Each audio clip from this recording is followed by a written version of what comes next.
Hello, night listener, and welcome to Little Nightmare. I'm Emma, and tonight I'll be keeping you company to help you fall asleep.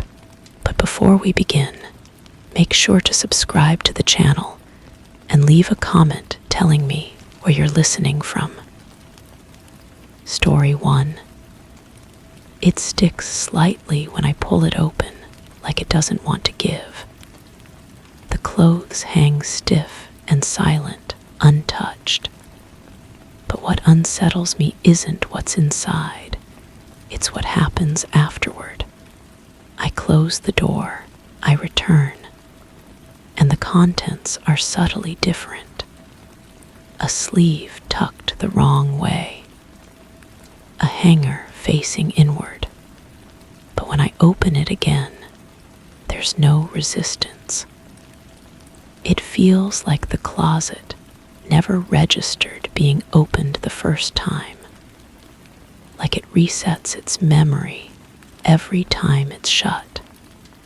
I've started hearing soft creaks from within when I speak near it, almost like it's listening, almost like it's trying to recall me.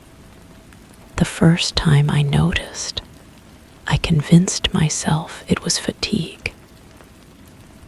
Moving into a new place exhausts the mind, makes you see patterns where none exist.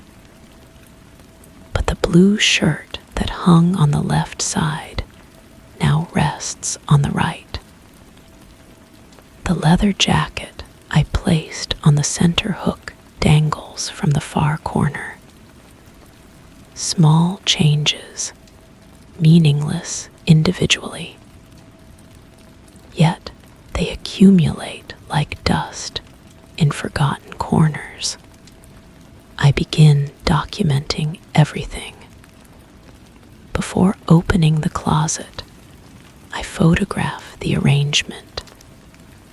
The camera captures details my memory might betray. When I compare the images later, the differences become undeniable. A white sweater shifts 3 hangers to the left. A belt loops through a different jacket. The wooden floor inside bears scuff marks that weren't there before, as if something has been dragging across it from within. The creaking intensifies when I speak aloud. Not random settling sounds, but rhythmic responses that mirror my speech patterns. I whisper, "Hello," and hear 3 soft groans from the hinges. I say, "What do you want?" And the wooden frame produces 5 distinct sounds. It's learning my voice, adapting to my presence. I install a small recording device inside, hidden behind the hanging clothes. The playback reveals something I hadn't expected. During the hours when I'm away, the closet isn't silent. Fabric rustles without wind. Hangers clink against each other without movement. And underneath it all, a sound like breathing, slow and deliberate. The smell arrives gradually.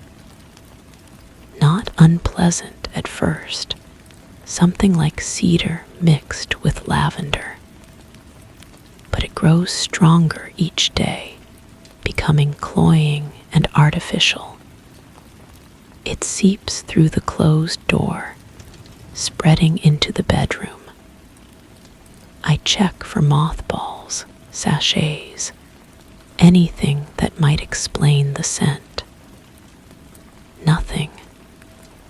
The smell exists without source, manifesting from the wood itself. When I touch the closet door, it feels warm. Not from sunlight or heating, this warmth pulses gently, like a heartbeat. The sensation travels through my palm and up my arm, leaving a tingling that persists for hours. I press my ear against the wood and hear it, a deep, rhythmic thrumming that doesn't match any mechanical sound I recognize. The changes become more dramatic. Clothes I've never owned appear on the hangers. A red dress that isn't my size or style. A child's jacket with unfamiliar stains. A suit jacket with pockets sewn shut.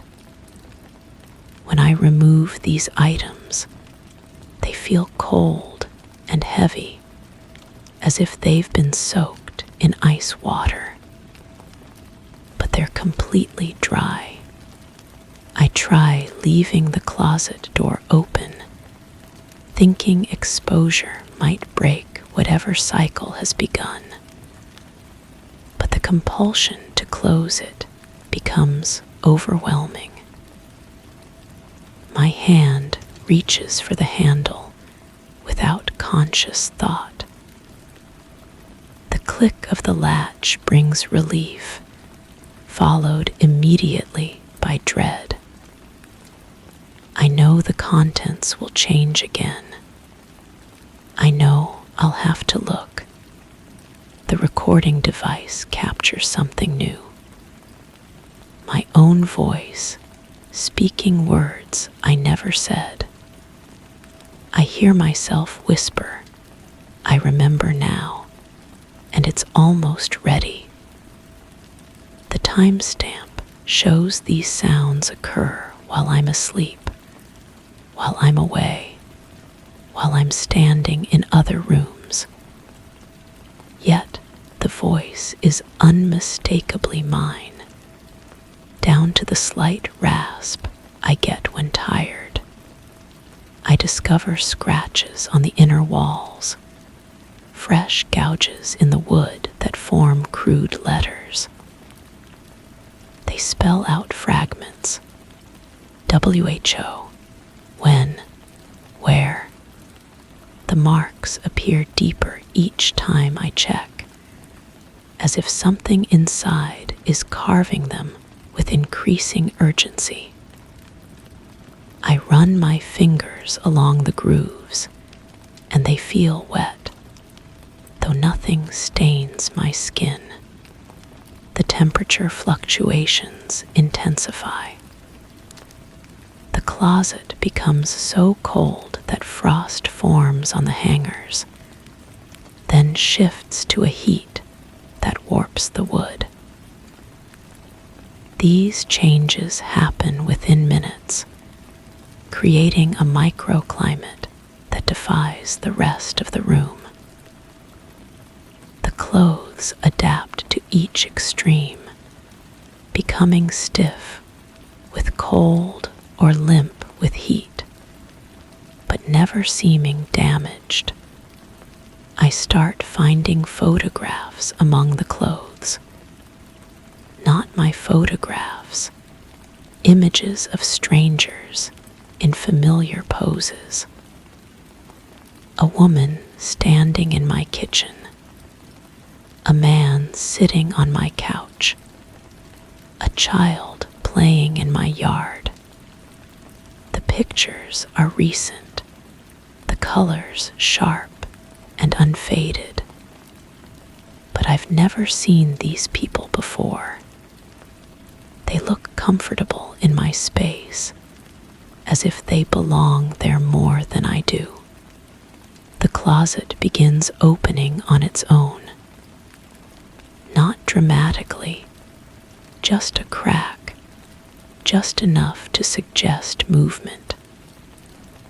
I'll turn around and find it slightly ajar, the darkness within seeming to pulse with awareness. When I close it, the latch clicks with a sound like satisfaction. The cycle repeats throughout the day, each opening lasting a little longer. I wake up standing in front of the closet, my hand on the door handle. I have no memory of getting out of bed, no recollection of walking across the room.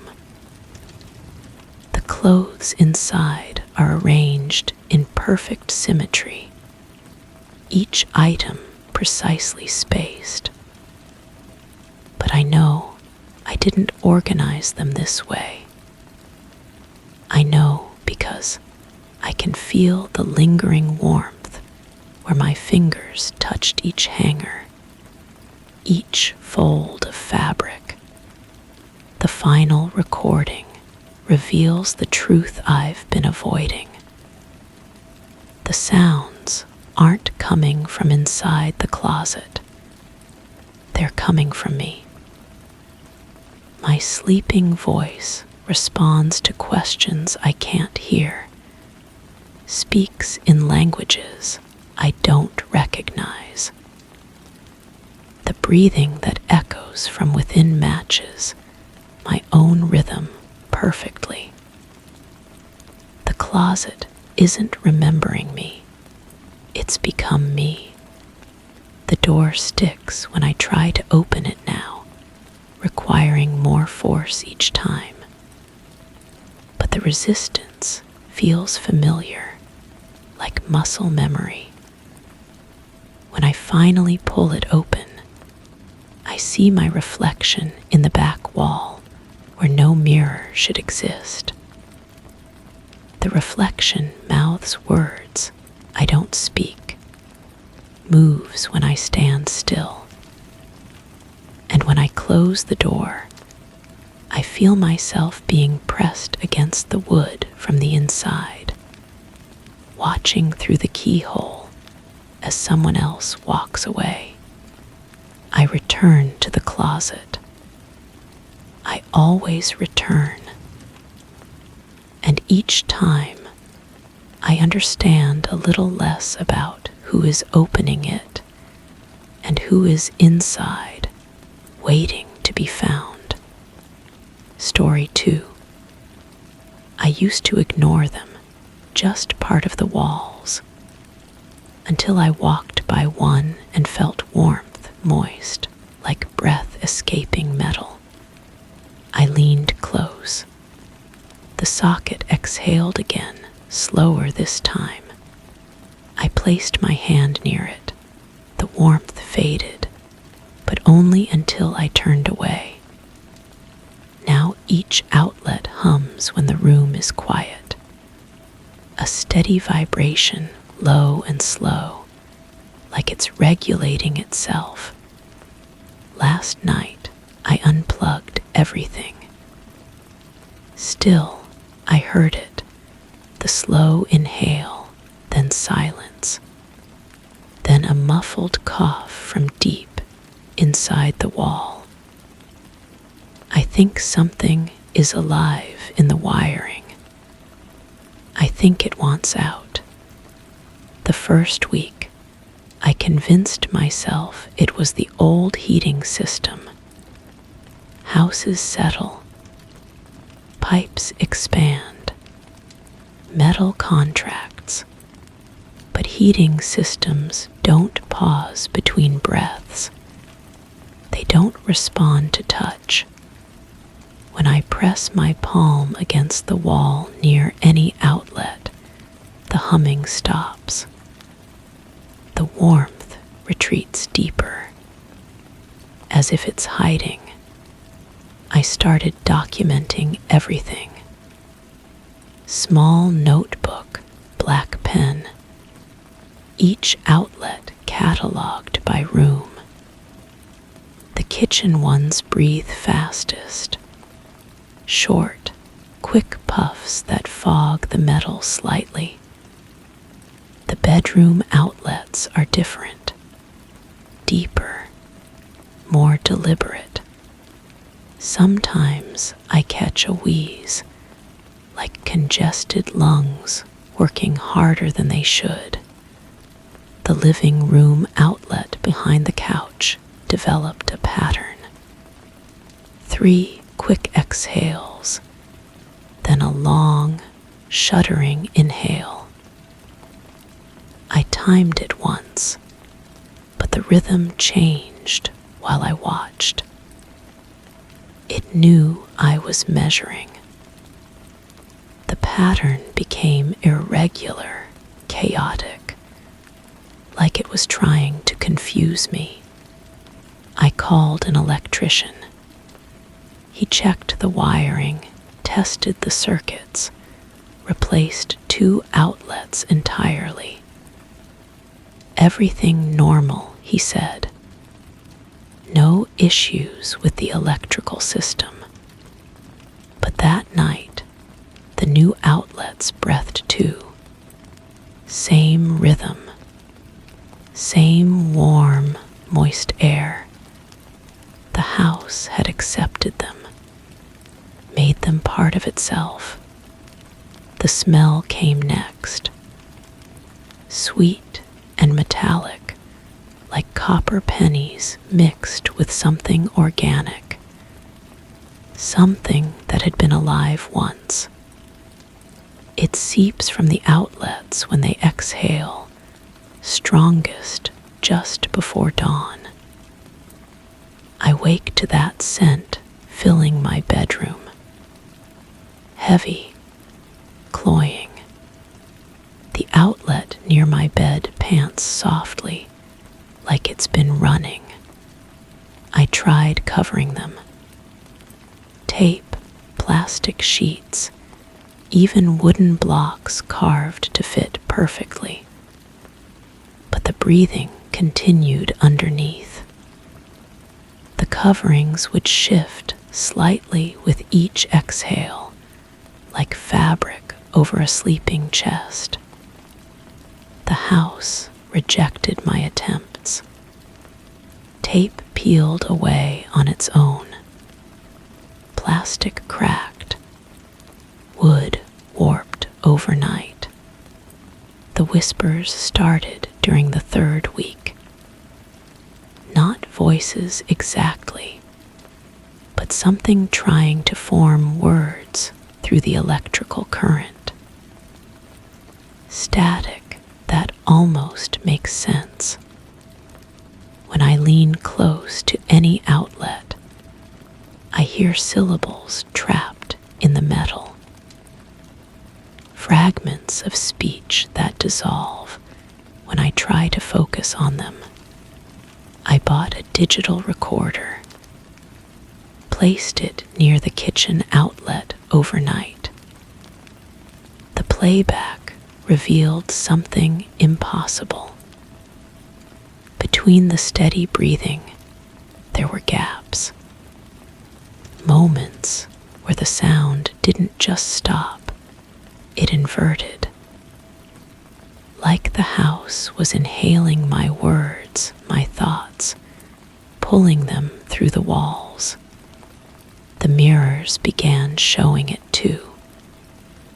Not clearly, but in peripheral vision. When I walk past any reflective surface, the outlets behind me glow faintly. Not electric light, something warmer, organic. The glow pulses in sync with the breathing. When I turn to look directly, everything appears normal. But the mirror remembers. It shows the truth for just a moment longer. I started sleeping in the basement. No outlets down there, just old fuse boxes and exposed wiring. But the breathing followed me. Softer, more distant, but unmistakable. The house had found new ways to breathe. Through the water pipes, through the floorboards, through the very foundation. The breaking point came during a power outage. The entire block went dark. No electricity anywhere, but the outlets still breathed. Steadier now, no longer constrained by the electrical current. This wasn't about power. It never had been. The house was using the outlets as lungs, the wiring as a circulatory system. The electricity was just incidental. I tried to leave, packed everything, loaded the car. But as I reached for the front door handle, every outlet in the house exhaled at once. A collective sigh that shook the windows. The sweet, metallic smell became overwhelming.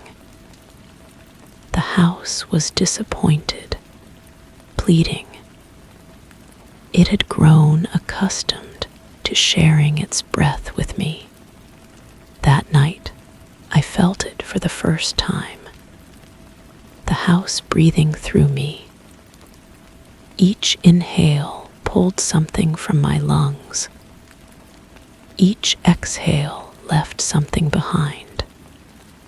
A presence that settled into my chest, warm and patient.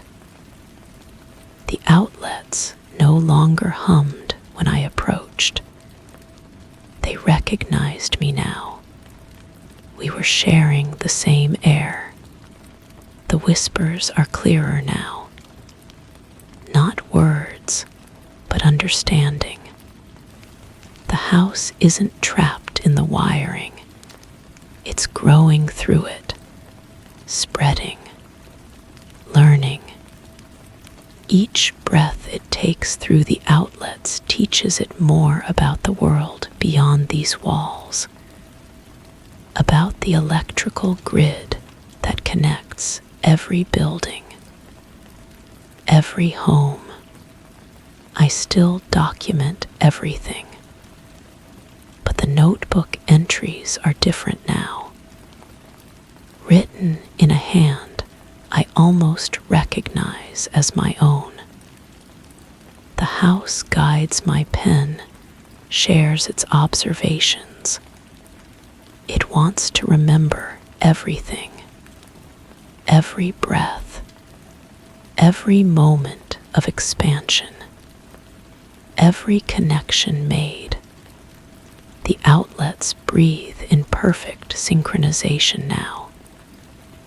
A rhythm that matches something deep in my chest. I no longer try to measure or time it. I simply listen. Wait.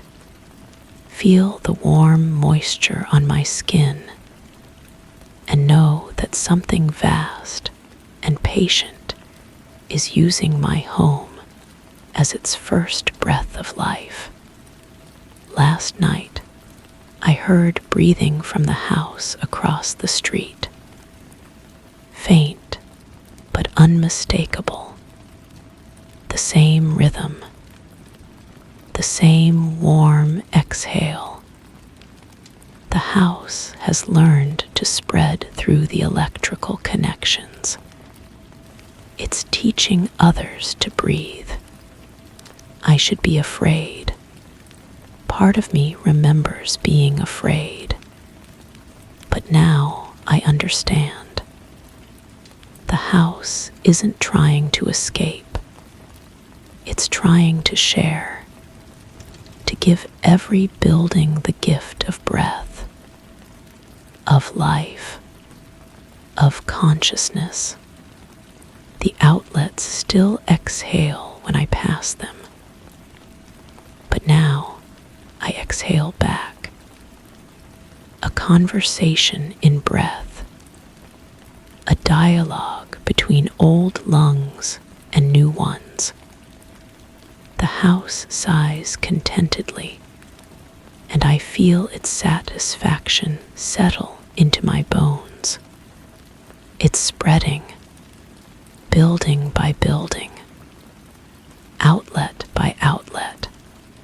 Soon, every house will breathe, every home will be alive, and I'll be here in the first one, documenting each new breath, each expansion, each moment of a world learning to live.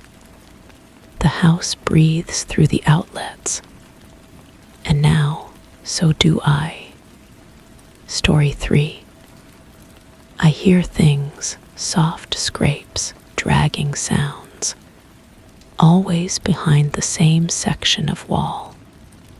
It's too thin to be structural, too flat to be hollow. But when I press my ear against it, the air behind is different, still, waiting. I knocked once lightly. The knock came back, but faster, like it was correcting me. I measured the space between walls and realized the floor plan is off by a few feet. Enough room for something. Not a room I ever entered. Not a room I can access. But sometimes I feel colder when I pass that wall.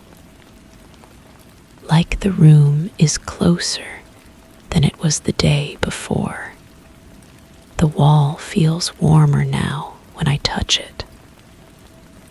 Not warm like sunlight or heat from pipes, but warm like something alive pressed against the other side. I've started keeping a journal, documenting every sound, every temperature change. The scraping happens most often when I'm cooking, as if the smell of food draws something to attention. I recorded the sounds once with my phone, but when I played it back, there was only static with faint whispers threaded through.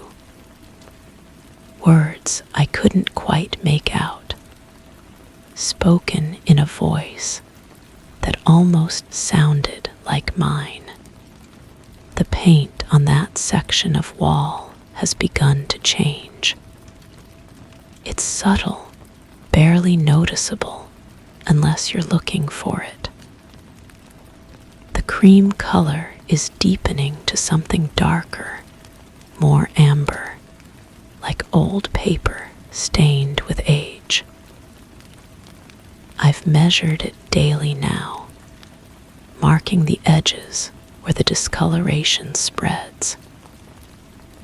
It grows outward in perfect circles, each ring appearing overnight. When I run my fingers across the surface, it feels smooth, but underneath, the wall seems to pulse with a rhythm I recognize, my own heartbeat, but delayed by just a second. I bought a stethoscope to listen more carefully. The sounds are clearer now, more defined. Footsteps, definitely footsteps, but they don't match any pattern I know. They start at one end of the hidden space and walk to the other, pause, then return. Always the same path, always the same measured pace. Sometimes I walk alongside the wall, matching the rhythm, and for those moments, the footsteps stop completely, as if whatever is behind there is listening to me, learning my movements. The mirror in the hallway shows something wrong. Not dramatically wrong. Nothing that would make you scream or run. just wrong enough to make you question what you're seeing. My reflection appears normal, but the wall behind me in the mirror, the wall I know is there, sometimes shows a doorway. A simple wooden door, slightly ajar, with darkness beyond. I've turned around quickly, checked the actual wall, but there's nothing there. Only when I look back at the mirror does the reflection return to normal, as if the door was never there at all. I've started sleeping in the living room, not because I'm afraid, but because the bedroom shares that wall, and the sounds have become more frequent. They're not random anymore. They follow a schedule I'm beginning to understand. The scraping starts just after I settle into bed, grows louder as my breathing deepens, then stops completely when I'm almost asleep. As if something is waiting for me to be vulnerable, unguarded. Last night, I decided to knock back when I heard the footsteps. I pressed my palm against the wall and tapped out a simple rhythm, 3 quick knocks, pause, 3 more. The footsteps stopped immediately. Then, after a moment that felt like hours, the knocks came back. But not 3 and 3. 7 knocks, each one perfectly spaced, each one growing slightly louder. When I tried to match the pattern, the wall grew so warm I had to pull my hand away. The skin on my palm was red, not burned, but marked with 7 small circles where my fingers had touched. The house feels different now. Rooms seem smaller, ceilings lower, as if the space behind the wall is expanding, pushing against the boundaries of my home. I've noticed gaps under doors that weren't there before, spaces where cold air seeps through. The temperature drops suddenly in certain spots, creating pockets of chill that follow me as I move through the house. When I check the thermostat, it shows normal readings, but my breath still mists in those cold zones. I found blueprints of the house in the basement, yellowed and brittle. The original plans show the space clearly. A small room behind the wall, marked simply as storage. But when I compare them to the current layout, that room shouldn't exist. The measurements don't match. The wall should be solid, supporting the structure above. Yet the blueprints are dated from when the house was built. Official stamps and signatures proving their authenticity. Someone planned for that room to be there, but somehow it was forgotten. The door appeared in the wall today. Not gradually, not in the mirror, but suddenly, as if it had always been there, and I simply hadn't noticed. Old wood, brass handle tarnished with age, sitting exactly where the warmth concentrates. I touched the handle, and it turned easily, too easily, as if it had been used recently. The door opened inward, revealing a narrow hallway that stretched further than the house should allow. The air that flowed out carried the scent of old paper and something else, something that reminded me of childhood, of places I'd forgotten. I stepped inside. The hallway was lined with photographs, hundreds of them, all showing the same house from different angles, different seasons. But in each photograph, I could see myself in the windows, sometimes as a child, sometimes as I am now, sometimes as I might be in years to come. The person in the photos was always looking directly at the camera, always aware of being watched. At the end of the hallway, another door waited, and behind it, I could hear the sound of typing, steady and rhythmic, like someone writing a very long letter. I turned around to leave, but the door I'd entered through was gone. The hallway stretched in both directions now, infinite, lined with more photographs than I could count. In the newest ones, I saw myself standing in the hallway, looking at the pictures, trapped in an endless loop of observation.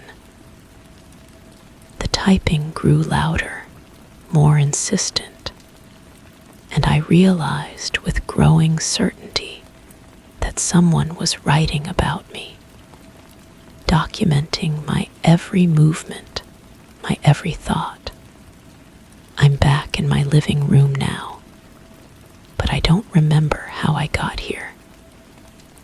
The door in the wall is gone, leaving only the smooth, cream-colored surface I've known for years. But the warmth is still there, and the circles on my palm remain. When I look in the mirror, I see the hallway behind me, stretching endlessly, filled with photographs of a person who looks exactly like me, but whose eyes hold a knowledge I don't possess. The typing continues, even now, coming from behind the wall. Steady, patient, documenting everything. I've started a new journal, writing down everything I remember about the room, the hallway, the photographs. But sometimes, when I read back over what I've written, the words describe things I never experienced, conversations I never had, fears I never acknowledged. The wall is moving closer. Each day, the room shrinks by inches I can't measure, but somehow feel. The typing never stops, and I'm beginning to understand that it's not documenting my life, it's creating it, writing each moment before I live it. The room behind the wall isn't hiding something from me. It's hiding me from something else, something that's been watching through those photographs, waiting for the right moment to step through the door that only appears when I'm not looking for it. I can feel it watching me now as I write these words. The room knows I know.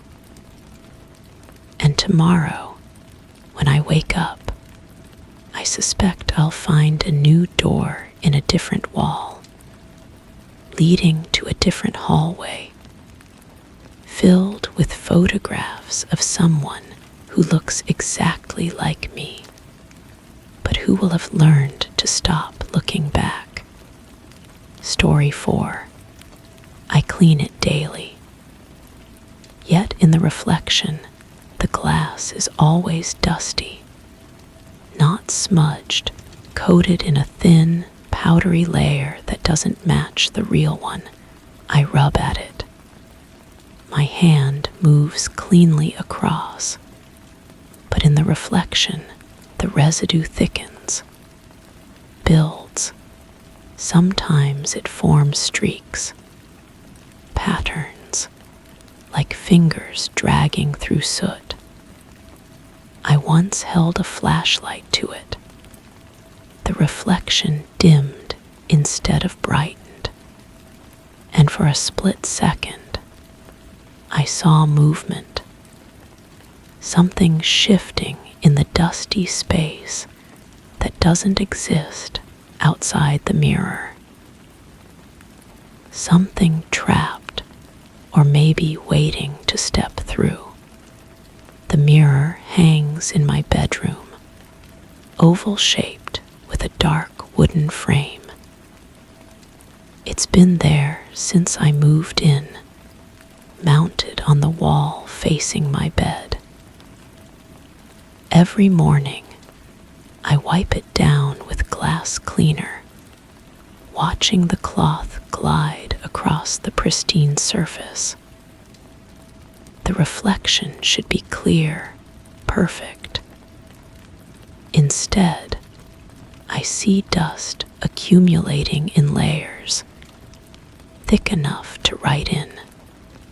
I started documenting this peculiarity in a small notebook I keep on my nightstand. Day 1. Reflection appears dusty despite cleaning. Day 2. Dust patterns seem deliberate, almost like writing. Day 3. Noticed the dust moves when I'm not looking directly at it. The entries grew longer, more detailed, as the phenomenon intensified. The smell began on the 7th day. Not unpleasant, exactly, like old books mixed with something metallic. It drifted from the mirror's direction, strongest when I stood directly in front of it. I checked behind the frame, searching for mold or dampness. Nothing. The wall was dry, the mirror secure. Yet the scent persisted, growing stronger each evening. I purchased a small recording device, placing it on my dresser aimed at the mirror. The first recording captured only silence. The second picked up a faint scratching sound, like fingernails on glass.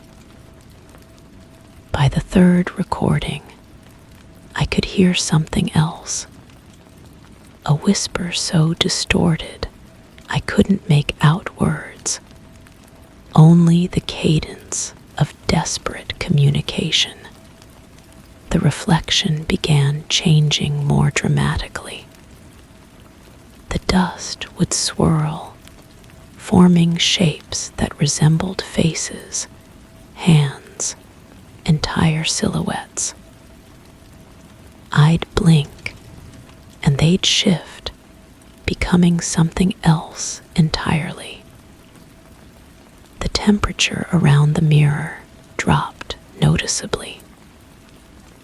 My breath would fog slightly when I approached, though the rest of the room remained comfortable. I tried covering the mirror with a sheet, but the reflection showed through anyway.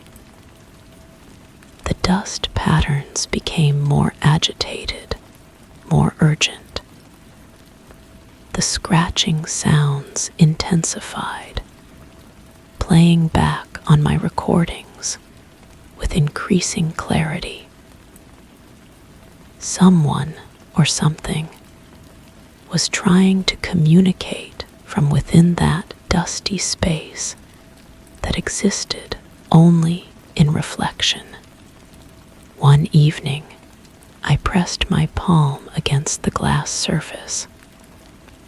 It felt normal, slightly cool, but nothing unusual. In the reflection, however, I watched my hand sink into the dust layer. The sensation was impossible.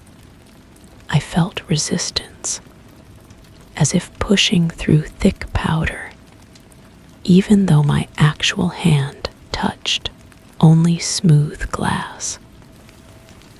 The dust clung to my reflected skin, leaving fingerprints that shouldn't exist.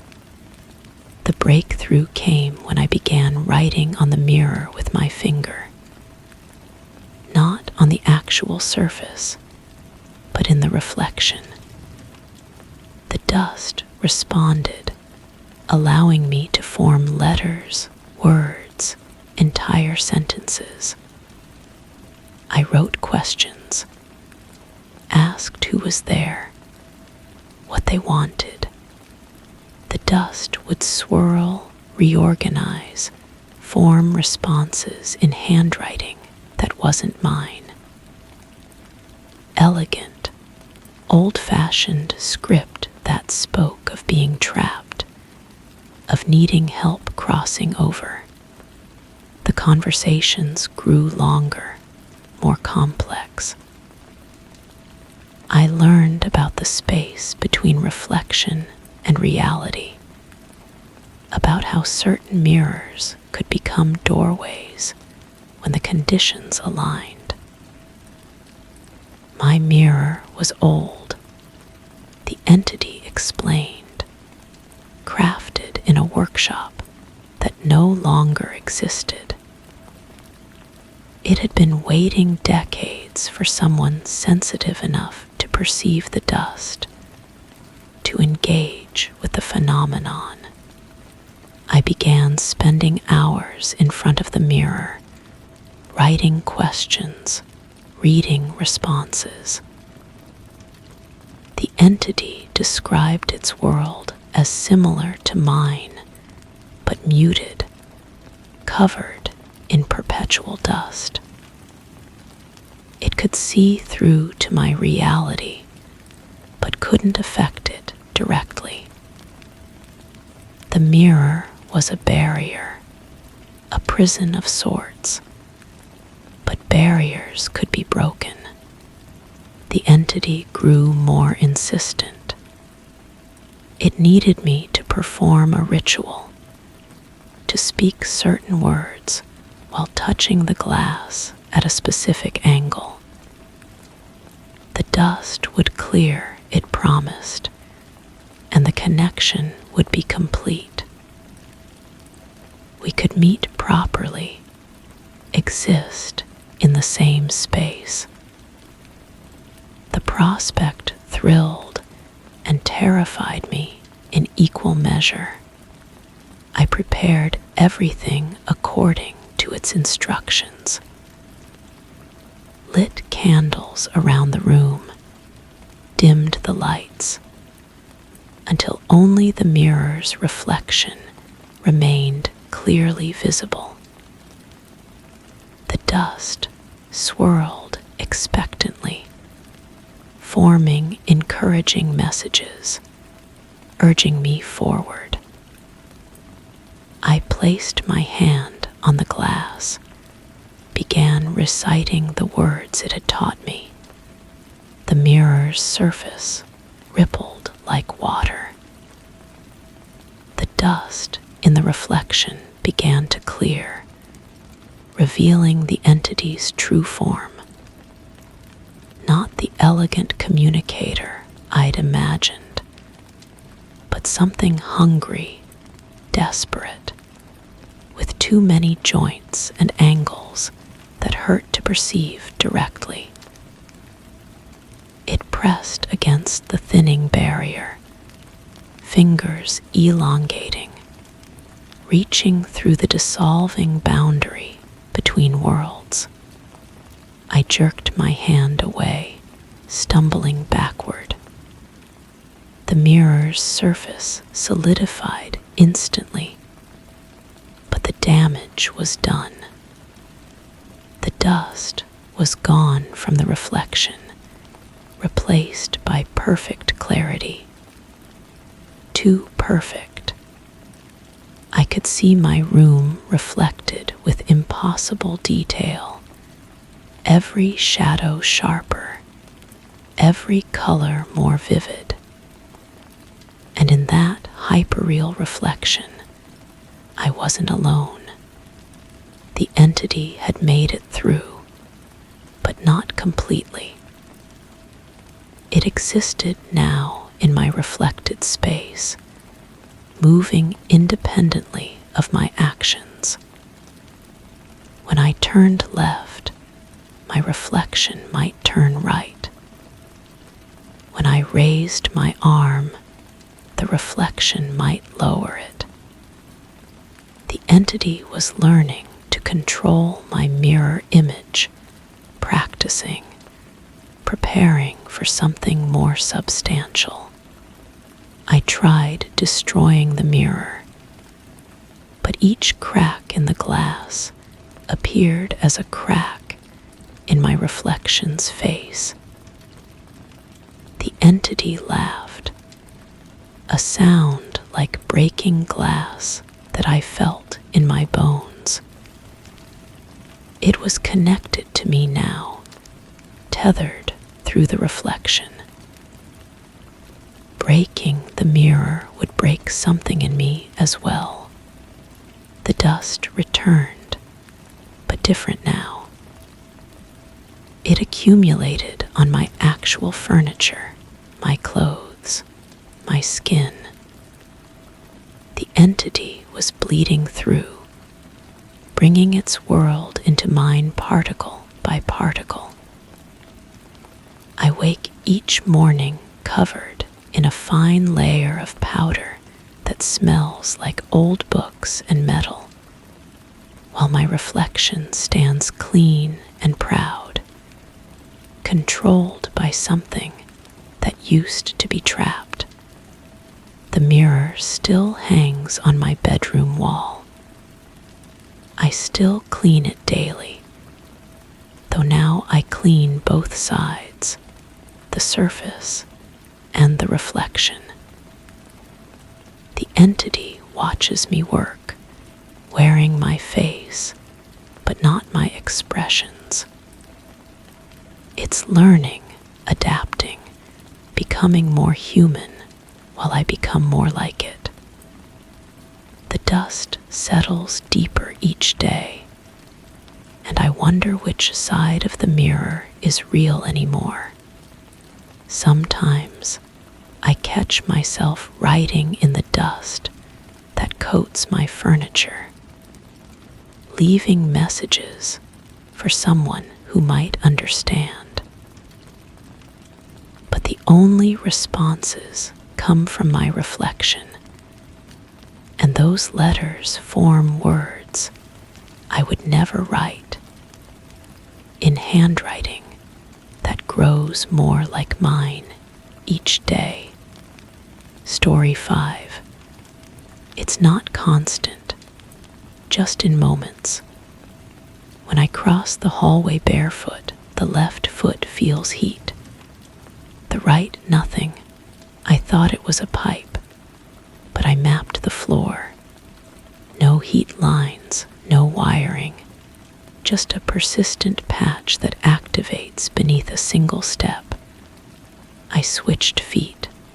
The warmth shifted. It's not where I walk, it's how. Like something beneath recognizes imbalance. Now, the warmth spreads faster. And every time I pause mid-step, the floor feels soft, like it's molding to me, like it's deciding whether to pull me through. The apartment maintenance man wore thick rubber boots when he examined the floor. He pressed his ear against the wood, tapped with a small hammer, ran his fingers along the seams. Nothing. He stood and shrugged, marking something on his clipboard. I waited until he left, then placed my bare foot on the exact spot where his boot had been. The warmth bloomed immediately, traveling up through my arch like liquid copper. I started documenting everything. Each footstep, each temperature change, each subtle shift in the wood's texture. The notebook filled with sketches, floor plans, heat patterns, diagrams of my own feet. The left foot drawing became darker with each iteration. The pencil strokes heavier, more insistent. I pressed so hard on the last drawing that the paper tore. The heat began appearing in other rooms, always under the left foot. Always that same temperature, not burning, but urgent, like a fever that belongs to someone else. I bought a thermometer, the kind with a digital display. When I held it against the floor during an episode, the numbers flickered between readings that made no sense. Sometimes they climbed beyond what the device could measure, then dropped to temperatures that should have meant ice. I recorded everything on my phone. The videos showed nothing unusual. Just me standing on ordinary floorboards, occasionally shifting my weight. But when I played them back with headphones, I could hear something underneath my breathing. A sound like fabric being stretched, or maybe torn. It was rhythmic, matching my heartbeat, but always half a beat behind. The sound grew clearer with each recording. I enhanced the audio, isolated the frequencies, played it at different speeds. At half speed, it almost sounded like whispering. At quarter speed, it became something else entirely. A low, continuous note that seemed to come from within the wood itself. I played it for my neighbor, the one who works in audio production. She handed the headphones back after 30 seconds, her face pale. "There's nothing there," she said. "Just room tone and your movement." But I could hear it, every time, getting louder. I started walking differently, distributing my weight more evenly, trying to avoid triggering the response. It didn't work. The warmth followed my left foot wherever I placed it, even when I barely touched the ground. Even when I stood on one leg, the heat would pulse beneath the hovering foot, like something reaching upward. The soft spots appeared next. Small areas where the floor gave slightly under pressure, creating tiny depressions that would slowly fill back in when I lifted my foot. I pushed furniture away from these spots, marked them with tape, measured their dimensions. They were growing, not outward, but downward, as if the floor was developing depth it hadn't possessed before. I pressed my ear against the largest depression, the one near the window. The sound was clearer there, not whispering, but something more deliberate, like someone learning to speak. The vibrations traveled through my skull, settling behind my eyes. When I stood up, the room tilted slightly, and I had to grab the wall to steady myself.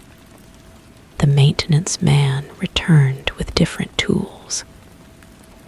He drilled small holes, inserted probes, checked for moisture damage. His readings were normal. The floor was solid, properly installed. No signs of settling or structural issues. He sealed the test holes with wood putty, applied a thin layer of finish. The patches dried darker than the surrounding wood, creating small circles that seemed to pulse when I wasn't looking directly at them. That night, I placed my phone on the floor, set to record, and went to sleep. The next morning, the battery was dead, but the file was there. 8 hours of audio, mostly silence. But at the 3-hour mark, something changed. The room tone shifted, became denser, like the space itself was expanding. Then my own voice, clearer than it should have been from that distance. I was talking in my sleep. Not words exactly, but responses. Like someone was asking me questions I couldn't remember being asked. My voice grew more animated as the recording continued, sometimes laughing, sometimes pleading, always answering something I couldn't hear. The final hour was different. My voice stopped, replaced by a sound I'd never heard before. A low, continuous hum that seemed to come from everywhere at once. The audio meters showed impossible levels, frequencies that should have been inaudible. When I played it back, the sound made my teeth ache. I started sleeping in the kitchen, as far from the affected areas as possible. But the warmth followed. Every morning, I'd wake to find my left foot hanging off the edge of the makeshift bed, toes pressed against the linoleum. The kitchen floor had developed its own soft spots, smaller but deeper than the others. When I stepped on them, my foot would sink slightly, and I'd feel something brush against my sole, smooth, warm, almost friendly. The touching became more frequent, not just the warmth, but actual contact. Something would graze my heel, circle my ankle, trace the arch of my foot. I'd jerk away, but the sensation would follow, like I was trailing invisible fingers through water. contact grew bolder, more insistent. Sometimes I'd feel what seemed like a hand, palm flat against my soul, matching the pressure of my own weight. I tried wearing shoes constantly, thick boots that insulated my feet from the floor. The warmth penetrated anyway, seeping through leather and rubber as if they weren't there. The soft spots began appearing wherever I walked, regardless of what I wore. The sound in my recordings grew clearer, more distinct. I could almost make out individual words. The breakthrough came during a particularly restless night. I'd been walking the apartment for hours, unable to settle, when I noticed something different about my shadow. It fell correctly under the overhead light, but on the floor, it seemed to have depth. Not just a dark outline, but a space that extended downward, as if the floor was transparent and my shadow continued through it. I knelt and pressed my hand against the shadow. The wood was warm, softer than it should have been. When I pushed harder, my palm sank slightly, and I felt movement beneath, not mechanical, but organic, like something shifting to accommodate my touch. The sensation was oddly comforting, like being held. I lay down flat, pressing my whole body against the floor.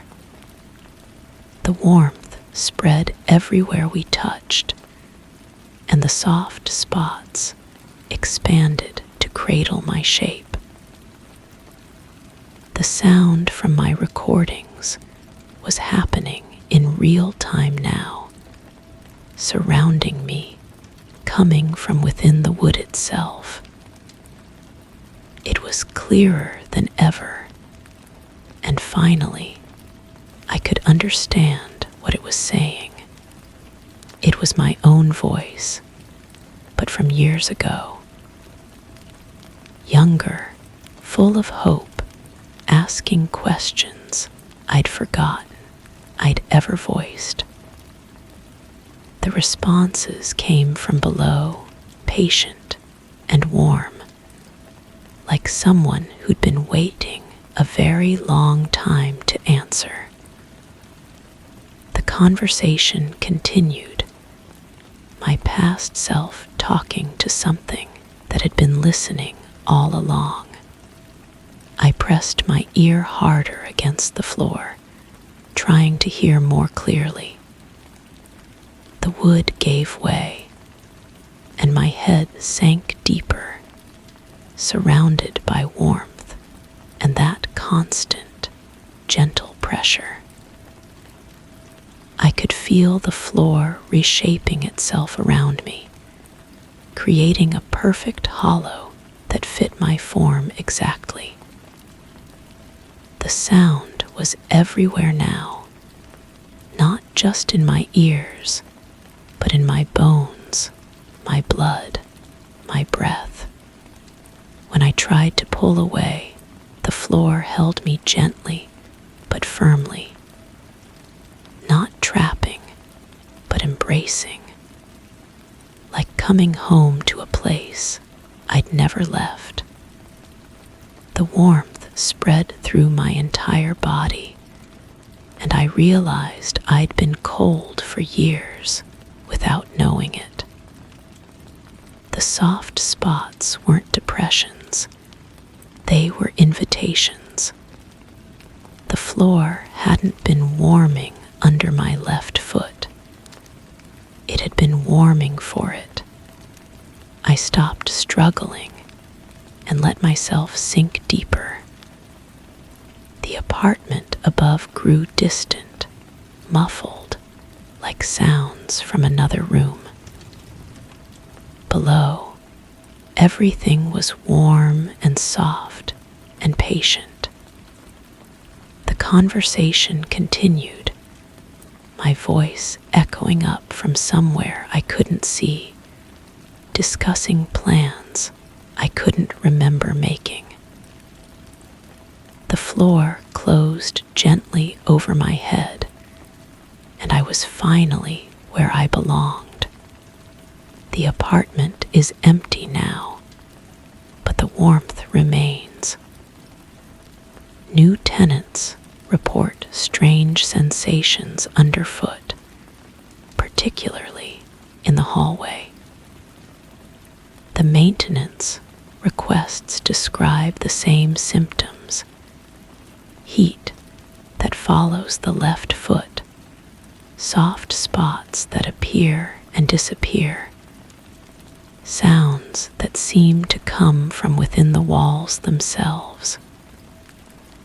Each report is filed and forgotten, but the floor remembers everything. Sometimes, late at night, residents hear voices from the apartment below. Conversations that seem to last for hours, though the space has been vacant for months. The voices are always friendly, welcoming, as if discussing the weather with an old friend. But when building management investigates, they find nothing but ordinary floorboards and the faint scent of something warm and patient, waiting just beneath the surface. Story 6. It hangs straight, plastic, patternless. But when I step into the bathroom, the curtain feels turned, not physically, but directionally. It faces toward me even when I change its angle. It flutters slightly in still air. I tested for drafts. Nothing. Once, I stood still in silence and saw the bottom edge slowly rise, as if pulled by something behind. I threw it open, empty. The tub was dry, but my towel was damp, as if it had been used. I left the curtain tied back that night. By morning, it had retwisted itself, facing me again, always watching. The fabric feels wrong under my fingers, cold when it should be room temperature, smooth, yet somehow textured with impressions that shouldn't exist. When I run my palm across its surface, tiny ridges appear and disappear like fingerprints pressing from the other side.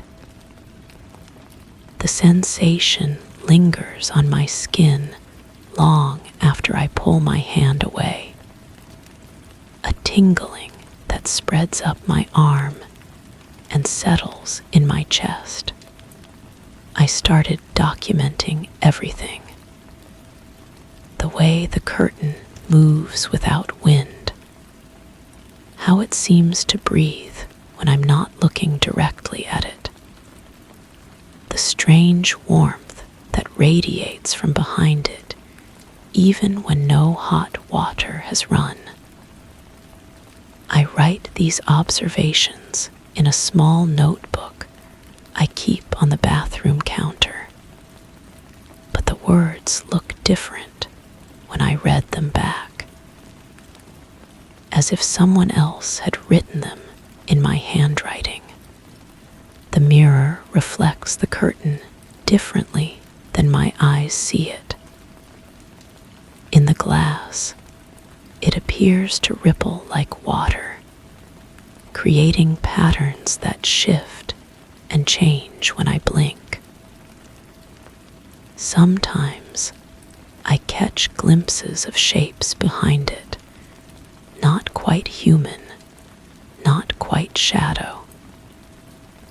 When I turn to look directly, there's nothing but the plain white wall of the shower stall. I recorded the bathroom with my phone, leaving it propped on the sink while I went to make coffee. The footage shows nothing unusual for the first few minutes.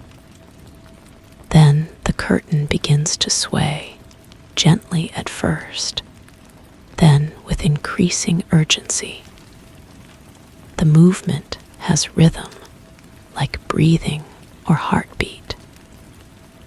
Near the end of the recording, the curtain billows outward as if someone had walked through it from behind. But there's no one there. There's nowhere for anyone to be. The sound began as a whisper, so faint I convinced myself it was the ventilation system. But ventilation doesn't form words. The voice comes from behind the curtain, muffled but persistent. It speaks in a language I don't recognize, yet somehow understand. It tells me things about myself that I've never told anyone. Secrets I thought I'd buried. Fears I didn't know I had. Water stains appear on the curtain overnight. Not from the shower. The fixtures are dry. These marks form patterns that look almost like writing. They fade by morning, but not completely. Each night they return darker, more defined. I've tried washing the curtain, replacing it entirely, but the stains follow. They're not on the fabric anymore. They're in the air itself, visible only when the light hits at certain angles. My reflection in the bathroom mirror started arriving before I do. I'll round the corner and catch a glimpse of myself already standing there, staring at the curtain. When I step fully into the room, the reflection corrects itself. But for that split second, I see myself as I will be older, more tired, with eyes that have seen something I haven't yet. The curtain began to retain impressions, places where hands have pressed against it from behind, leaving permanent indentations. The shape of shoulders, the curve of a head, bodies that were never there, yet somehow left their mark. I count 17 distinct impressions now. They appear randomly, growing deeper each day, as if the presence behind them is becoming more solid, more real. I tried sleeping in another room, but the sound of the curtain moving follows me. The whisper of plastic against plastic, the soft rustle of fabric in motion. It's loudest when I'm almost asleep, pulling me back to consciousness with its persistent rhythm. I return to the bathroom each time, drawn by a compulsion I can't explain. Standing before the curtain now, I feel the weight of unseen eyes. The temperature drops with each breath I take, air thickens until it feels like water, pressing against my skin with increasing pressure. The curtain moves independently of any air current, reaching toward me with deliberate intent. I pull it aside. The shower stall is there, unchanged. White tiles, chrome fixtures, the same drain I've seen thousands of times. But the space feels deeper now, as if it extends far beyond the physical boundaries of the room. The walls seem to curve away into darkness that shouldn't exist. I step inside. The curtain closes behind me with a finality that sounds like breathing. The impressions I've watched form over weeks now press against the fabric from this side, bulging outward. I place my hand against one and feel warmth, a pulse, the unmistakable sensation of life. The whispers are clearer now. They speak of others who stood where I stand, others who noticed the curtain's wrongness, who documented its behavior, who found themselves drawn inexorably to this moment. The voice tells me I'm not the first. I won't be the last.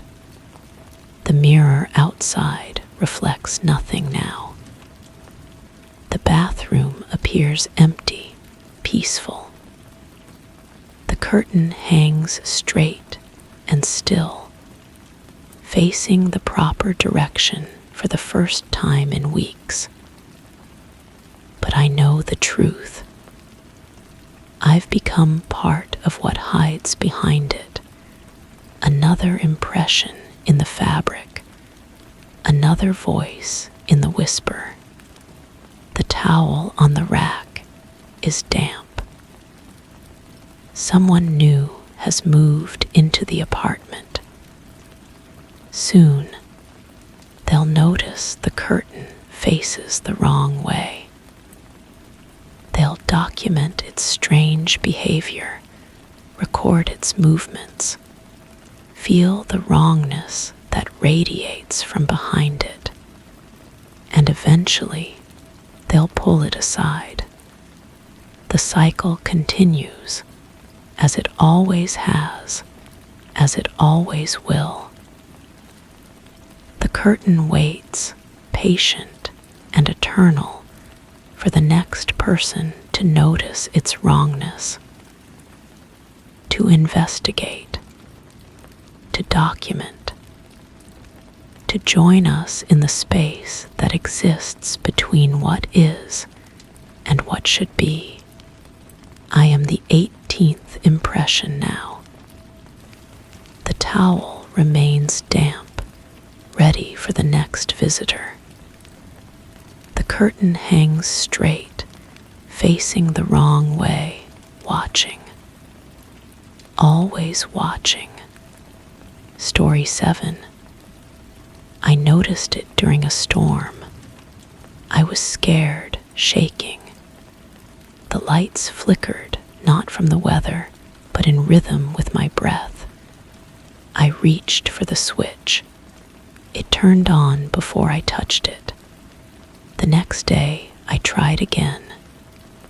No response. I forced calm. Still nothing.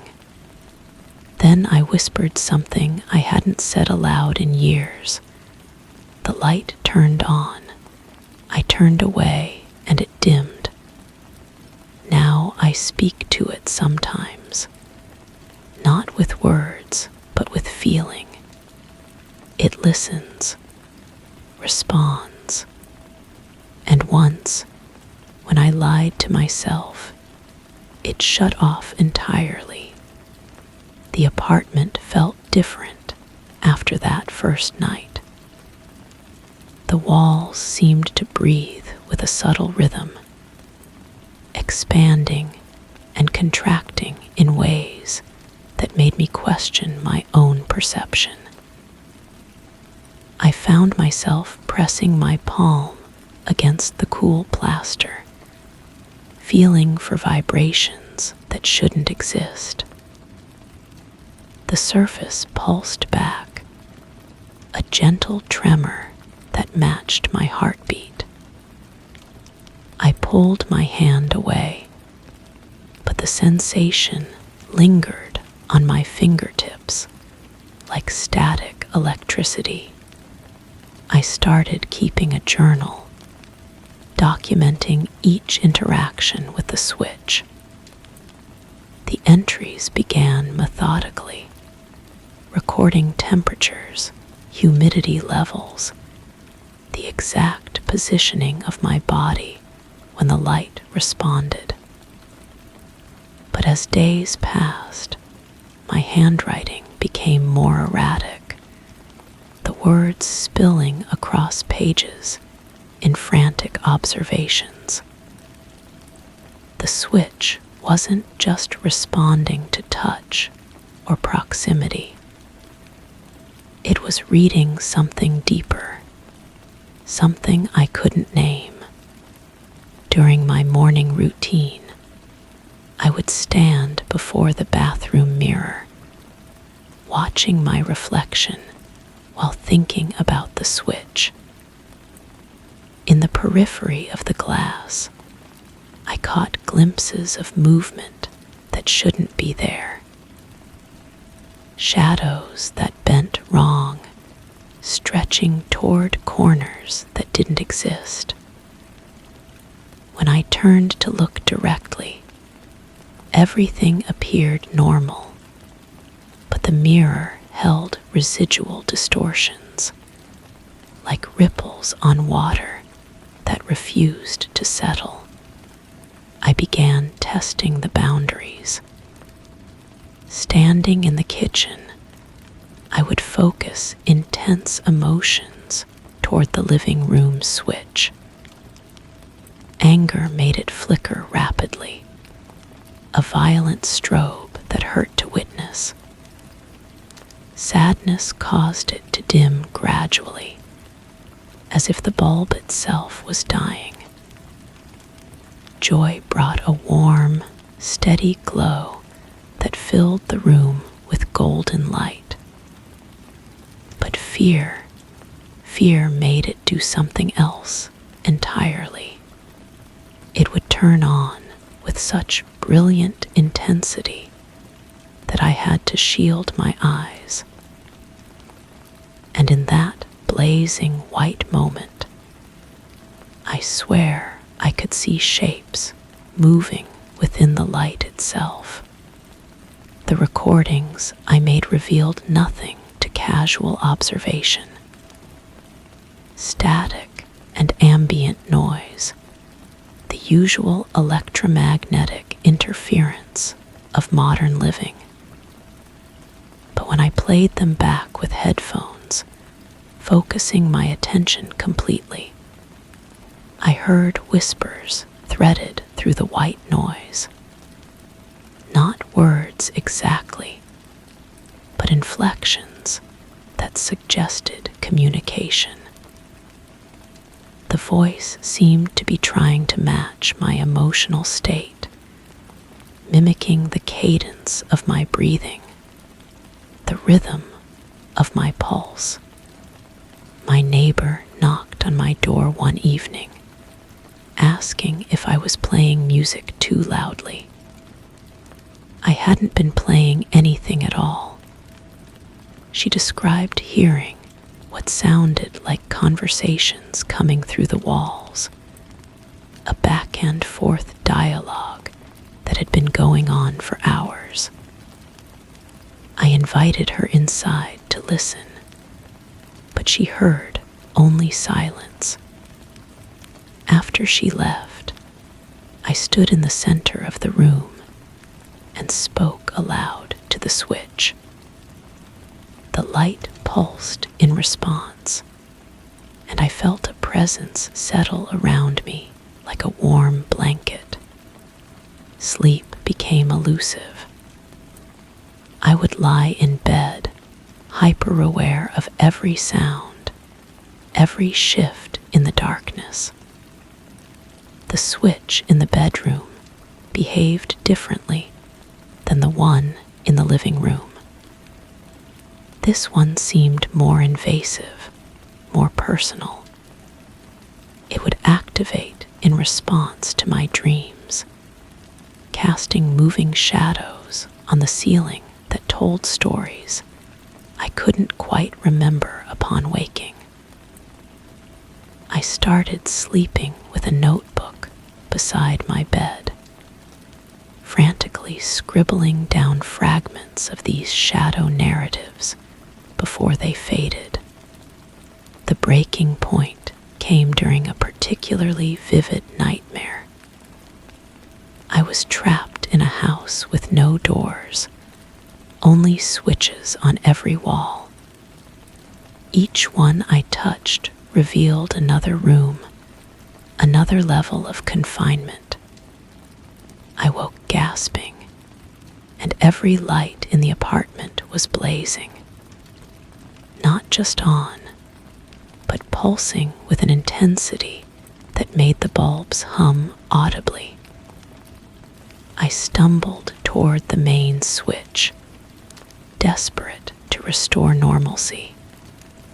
But as my fingers approached the plastic toggle, I felt heat radiating from it. Not electrical heat, but something organic, like touching fevered skin. I jerked my hand back, and the lights dimmed slightly. But they didn't turn off. They remained at that uncomfortable brightness, casting harsh shadows that seemed to move independently of any light source. I grabbed a flashlight from the kitchen drawer, thinking I could navigate by its beam and avoid the wall switches entirely. But the flashlight flickered in the same pattern as the overhead lights, synchronized to some invisible conductor. That's when I realized I was no longer controlling the interaction. The switch had learned my patterns, my emotional signatures. It was anticipating my needs, my fears, my desires. When I felt thirsty, the kitchen light would brighten, guiding me toward the refrigerator. When I needed comfort, the bedroom light would dim to a soft amber glow. But when I tried to resist, when I deliberately thought about something else, the lights would flicker erratically, like a frustrated heartbeat. I attempted to leave the apartment, to break the connection through distance. But as I packed my belongings, every light in the building began to pulse in unison. The hallway fixtures, the stairwell bulbs, even the exit signs seemed to plead with me to stay. My hands shook as I reached for the door handle, and the moment my fingers made contact with the metal, every light in the building went out simultaneously. I stood in absolute darkness, feeling the weight of something vast and patient pressing against my consciousness. The silence was so complete that I could hear my own blood flowing, my own thoughts echoing in the empty space. Then, slowly, one by one, the light lights began to return. Not the harsh fluorescent glare of institutional lighting, but something warmer, more intimate. They were welcoming me back. Now I don't fight it anymore. I've learned to communicate through feeling rather than thought, to let my emotions flow freely toward the switches throughout the apartment. They respond with what I can only describe as gratitude, a warm presence that fills the space between the walls. Sometimes I catch glimpses of something more in the light, shapes that might be faces, patterns that suggest intelligence. The journal entries have stopped. Words feel inadequate for what's happening here. Instead, I've started drawing. Abstract patterns that seem to emerge from my unconscious, spiraling designs that somehow capture the essence of my conversations with the light. When I finish a drawing, the nearest switch pulses 3 times, like applause or approval. I know I should be afraid. Every rational part of my mind screams that this isn't normal, that I need help, that I'm losing myself to some kind of delusion. But the fear feels distant now, muffled by the constant presence of understanding that surrounds me. The switches don't just respond to my emotions anymore.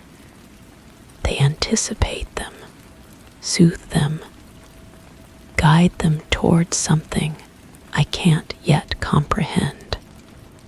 Tonight, as I write this final entry, I realize I'm no longer cert where my consciousness ends and the electrical presence begins.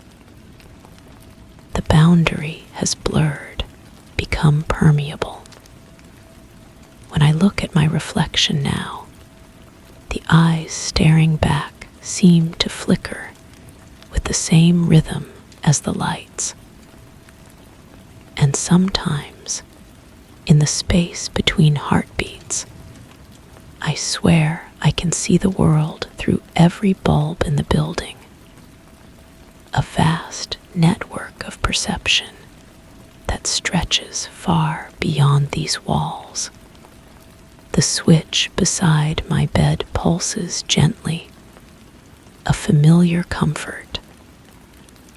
I reach toward it, not to turn it off, but to complete the connection. My fingertips hover just above the surface, and I feel the electric warmth of recognition. Tomorrow, I think, I'll try to understand what it's been trying to tell me all along. But tonight, I'm content to simply exist in this space between human and current, between self and circuit, where the light responds not to touch, but to the deeper truths we rarely dare to acknowledge. Story 8. I stand before it, expecting a faint outline. Instead, I see the room behind me, bookshelf, lamp, doorway, but no head, no shoulders, just absence. A clear void where I should be. I thought it was lighting, but even in daylight, the result is the same. I asked someone to look with me. They saw nothing wrong, but in the glass, I remained missing. Now, every time I pass the window, I see less of myself in reflections, not just in that pain, but others, like the glass is forgetting me, or worse, removing me. The first morning I noticed it, I was brushing my teeth. The bathroom mirror should have shown my familiar face, tired eyes, morning stubble.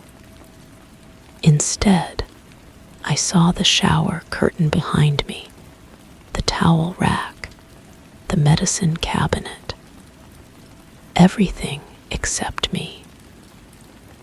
I moved closer to the glass, watching my hand extend toward the surface, but no hand appeared in the reflection. The mirror showed only empty air reaching toward nothing. I convinced myself it was a trick of the early light filtering through the frosted window. Mirrors can play games with shadows and angles. But when I returned that evening, the same hollow space greeted me. I pressed my palm against the cool surface, feeling the solid glass beneath my fingers, watching as the reflection revealed only the bathroom wall behind me. The scent of lavender soap lingered in the air, stronger than it should have been. I had used it that morning, but the fragrance seemed to intensify whenever I approached my reflection,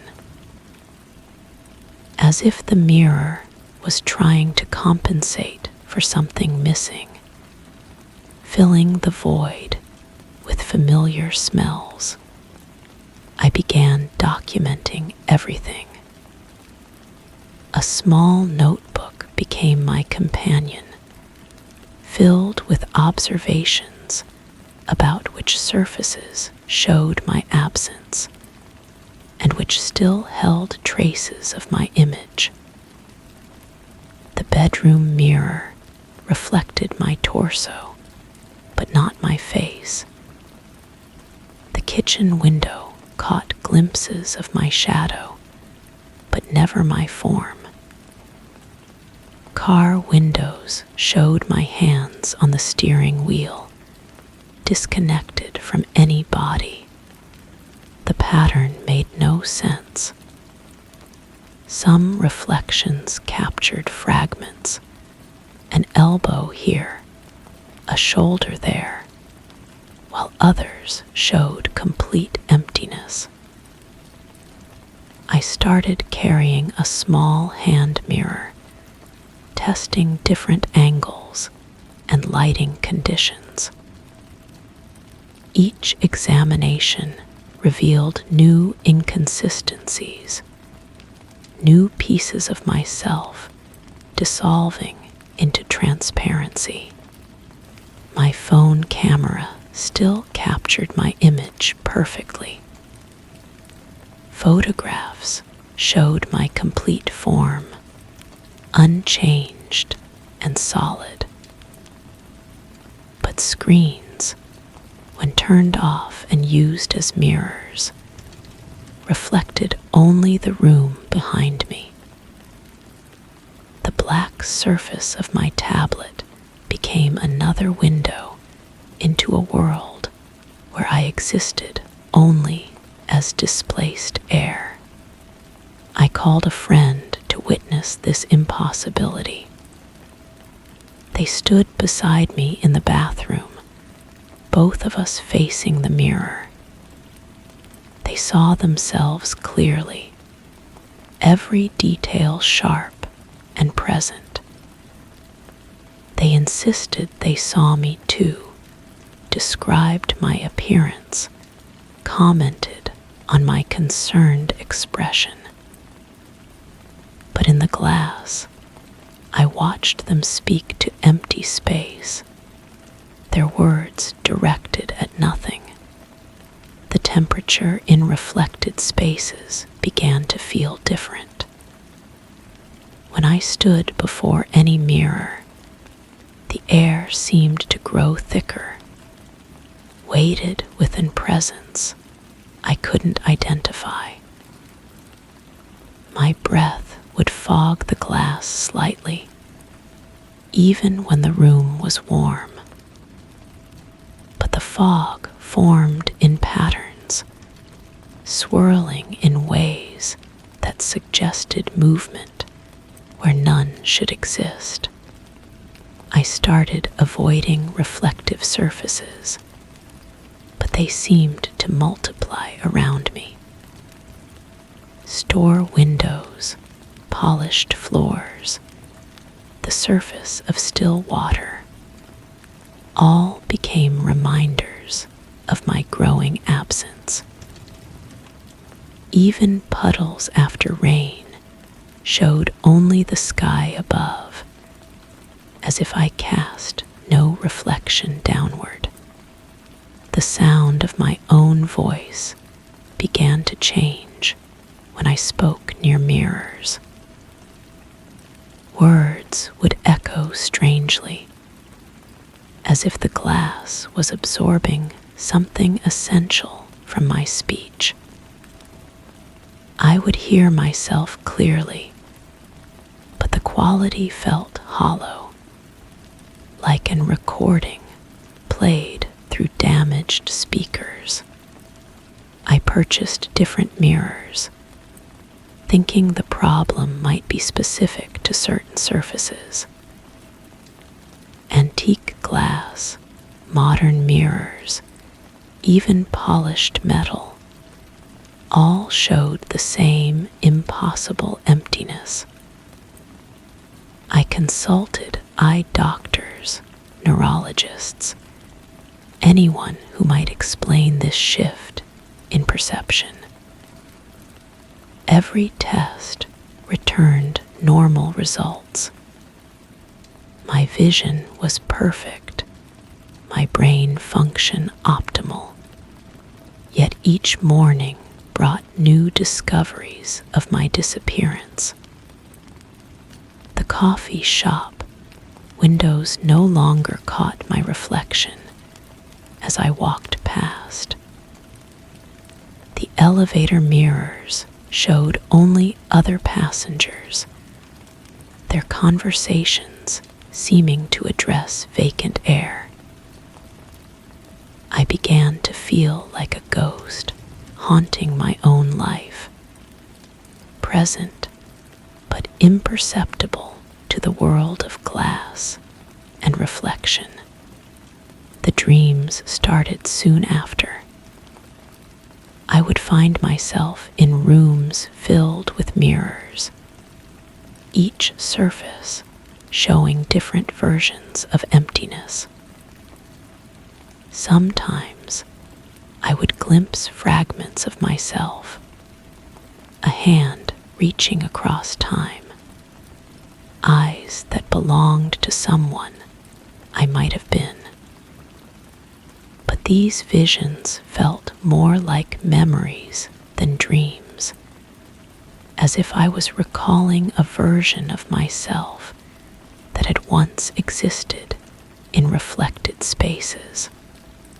I measured my shadow, convinced it too must be changing. But sunlight still outlined my form perfectly. Dark silhouettes that matched my movements exactly. Only reflections had betrayed me. Only glass had begun to forget. The notebook filled with increasingly desperate observations. Page after page documented my gradual disappearance from the reflected world. I wrote about the scent of ozone that now accompanied my approach to mirrors, about the way light seemed to bend around the space I should occupy. came the morning when I realized the truth was spreading beyond reflections. I stood in the bathroom, performing my daily ritual of confronting the mirror, when I noticed something new. The condensation from the shower was forming patterns on the glass, not random drops, but deliberate shapes. Letters, almost. Words trying to form in the moisture. I pressed my hand against the glass, and the condensation moved around my fingers, outlining a shape that looked almost like a face. Not my face, but something else entirely. Something that might have been watching from the other side of every mirror I had ever approached. The reflection showed the bathroom clearly, towels, fixtures, the doorway behind me. But now I could see something else, a subtle distortion in the space where I should have been. The emptiness wasn't empty at all. It was occupied by something that existed only in reflected light, something that had been slowly displacing me from the world of glass and mirrors. I backed away from the mirror, but the feeling of being watched remained. Every reflective surface in the house seemed to pulse with quiet awareness. I covered them with towels and sheets, but the fabric would slip away during the night, revealing the watching emptiness beneath. The phone calls to friends became more frequent, more desperate. I needed witnesses, needed someone to confirm what I was seeing. But their descriptions of my appearance grew vaguer, as if they were struggling to remember exactly what I looked like. They would pause mid-sentence, their eyes losing focus, before continuing with forced confidence. I stopped leaving the house, but the mirrors inside offered no refuge. Each surface reflected my absence more completely than the last. The kitchen window showed only the garden beyond. The medicine cabinet revealed only empty shelves. The bedroom mirror captured only the rumpled sheets behind me. The thing in the reflections began to take more definite shape, not copying my movements, but moving independently, exploring the reflected rooms with curious intent. I would see the distortion shift and change, growing more solid as I became more transparent. Now I write these words in a room with no mirrors, no windows, no reflective surfaces of any kind. But I can feel the watching presence even here, existing in the black screen of my phone when it goes dark, in the surface of my coffee when it stills, in the polished surface of my pen. The absence is spreading beyond glass now. People look through me more often, their eyes sliding past, as if I occupy a space their minds cannot quite process. I am becoming the void I first saw in that bathroom mirror, the empty space that something else is slowly filling. I don't know if I ever truly existed in reflections, or if I am only now realizing what I have always been. But I know that something watches from every mirror, growing stronger as I grow weaker, learning to exist in the spaces between light and glass. The window still refuses to show my face, but I begin to suspect it is showing something else entirely. Story 9. Cinnamon in the bathroom, burnt sugar in the closet, wet earth beneath the sink. None of it belongs. I don't bake, I don't garden. But every morning the scents are stronger, reshuffled. Some sweet, some rancid. I tried sealing vents, placing traps, burning candles. It doesn't stop. Sometimes I smell something familiar, soap from a house I left behind, a perfume I never wore. I think the apartment is building a memory, but not mine. And some mornings, I wake up with the scent already on my skin. The first morning it happened, I thought someone had broken in. I walked through each room, checking locks, windows, corners where an intruder might hide. Everything was exactly as I'd left it, except for the smell of vanilla and motor oil mixing in the hallway. I stood there breathing it in, trying to understand how these scents could exist together, how they could be so vivid without a source.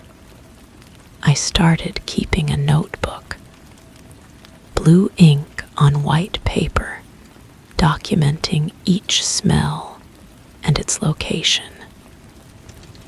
The vanilla moved to the bedroom the next morning. The motor oil stayed in the hallway but grew fainter. New scents appeared. Cigarette smoke in the kitchen, though I'd never smoked. Wet concrete in the living room. Fresh paint in the bathroom, though the walls hadn't been touched in years. The notebook filled quickly. Patterns emerged that made no sense. Floral scents appeared on days when rain was coming. Metallic odors surfaced when the building's heating system clicked on. But there was no logical connection. No ventilation system could explain why I smelled ocean salt in my bedroom closet, or why the scent of burning leaves emanated from inside my refrigerator. I began waking earlier, trying to catch the moment of transition. The apartment felt different in those pre-dawn hours, like it was holding its breath. I'd lie still, listening for sounds that might explain the phenomenon. Footsteps in the walls, the hiss of gas, the whisper of air through hidden spaces. But the building was silent, except for the distant hum of electricity and the occasional groan of settling wood. the smells grew bolder.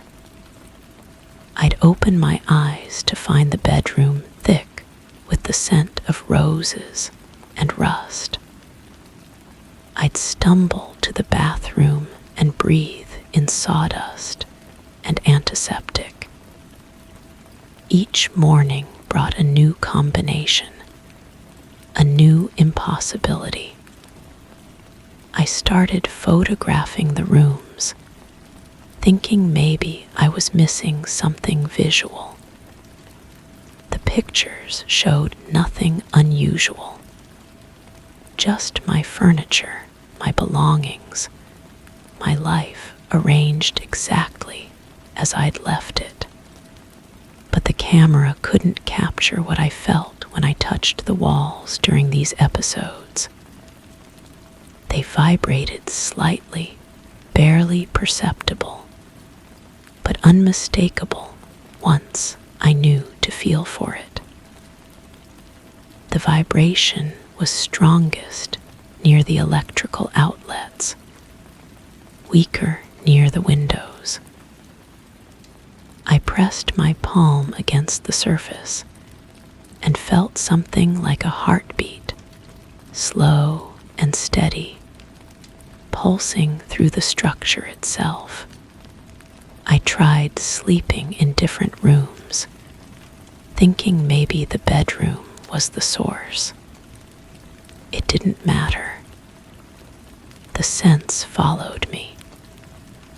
In the living room, I woke to the smell of leather and cleaning fluid.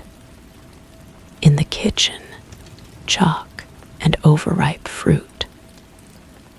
Each location brought its own impossible combination, its own sensory puzzle that my mind couldn't solve. The notebook became my obsession. I recorded not just the smells, but their intensity, their duration, the way they interacted with each other. Some canceled each other out. Others seemed to amplify, creating new scents that shouldn't exist. I drew diagrams of the apartment, mapping the smells like weather patterns, looking for the logic that had to be there. I found none. The turning point came when I decided to stay awake all night. I positioned myself in the hallway with my notebook, determined to witness the transition. The apartment settled into its nighttime rhythm. The refrigerator hummed. The building creaked. Normal sounds for a normal night. Then, sometime in the deepest part of darkness, I heard it. A sound like breathing, but not human. Too slow, too deliberate. It seemed to come from the walls themselves, as if the building was inhaling and exhaling around me.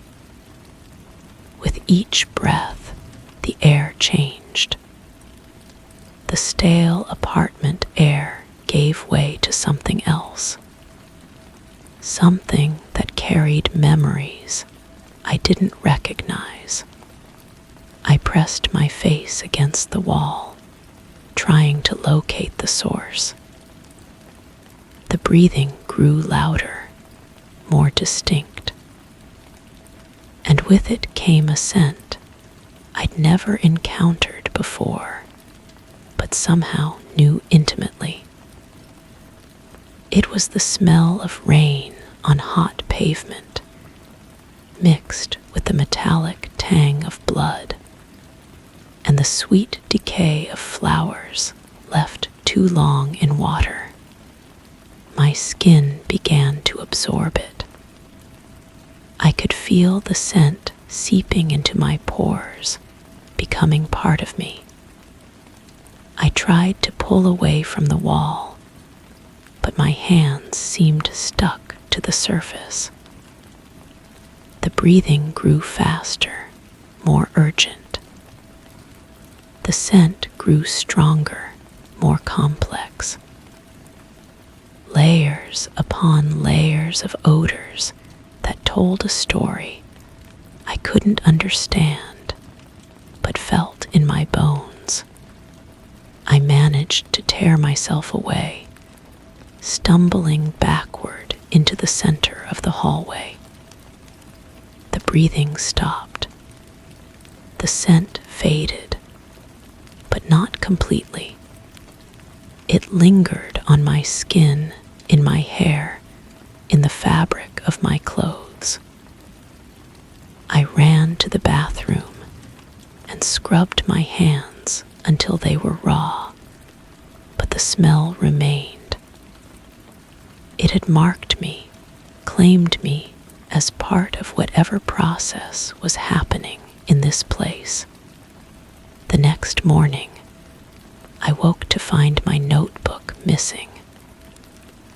I searched every room, every drawer, every corner where I might have left it.